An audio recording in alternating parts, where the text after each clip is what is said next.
Hello, I'd like to show you here how to look up information on census records using the Ancestry Library database. There are a couple of avenues to start with, but I'm going to focus on looking for a specific person in a census. To do that, you can go here to search and look up census and voter lists. Here I'm going to look up a specific person. His name is Pasquale DeMarco. And he was born in 1862 in Italy, and he lived in Schenectady, New York. And he was a very prominent Italian leader in Schenectady, New York in the late 19th and early 20th centuries. So I'm just going to search for him. And here we have 53 results. I happen to know that Pasquale was married to a woman named Julia, so that's him here. And if you look down lower, you'll see that there are other results. You have a Pasquale here who is married to a Maria, and he lived in Kings, New York. And I'm pretty sure that that's not him, especially since he was born in around 1856. So I want to limit this to only people who were living in Schenectady County. That leaves us with 4 results, including one New York Census record, but we also have the 1910, 1930, and 1900 federal census records. Note that the 1920 U.S. Census is missing.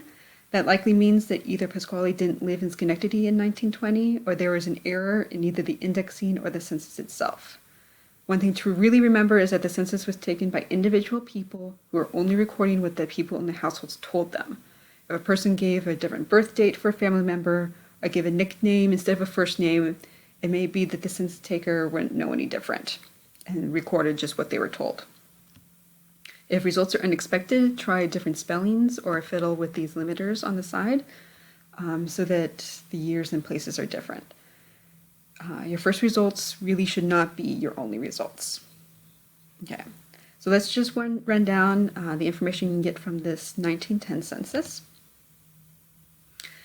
As you can see, there's already a spelling issue with Pasquale's name, where it's either Pasquale or Pasquale. Ancestry.com has indexed a lot of information here.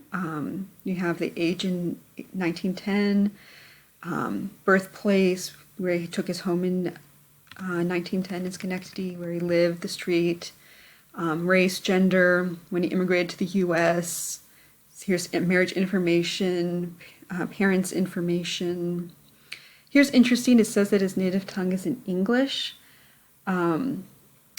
which you would not expect, really. Chances are that this would be a miscommunication with the census taker. If Pasquale was speaking to him in really good English, he could have just assumed that his native tongue was English. So you would want to double check that with other census records. You have employment information, housing information, among other things. Then we have everyone who was listed in the household, which is Pasquale and his wife and his children. If a household also includes servants or boarders, they would also be listed here with their ages. But as good as an index is, you always want to double check it here with the original source. For instance, if you look here at one of the children's name is Goretto DeMarco, and it kind of stands out because it doesn't really sound like a real name, or at least a real Italian name. So let's go to the image of the page of the census that has Pasquale's information in it. And here's that. You can see the top with all the information in the different categories. And this is highlighted here with the household, which is really kind of nice. So we want to check here on Goretto. And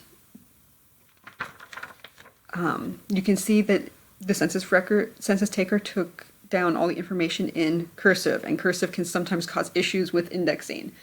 You can see that the G here, the so-called G, looks a lot like the T in Teresa. So You want to double check with other censuses or other records of the family, and that way you would actually find out that this poor boy was actually named Loretto. It's just that the census taker's L's look like a G, and the indexer put it that way. So while it's good to have it indexed, you always want to double check the information with the actual document.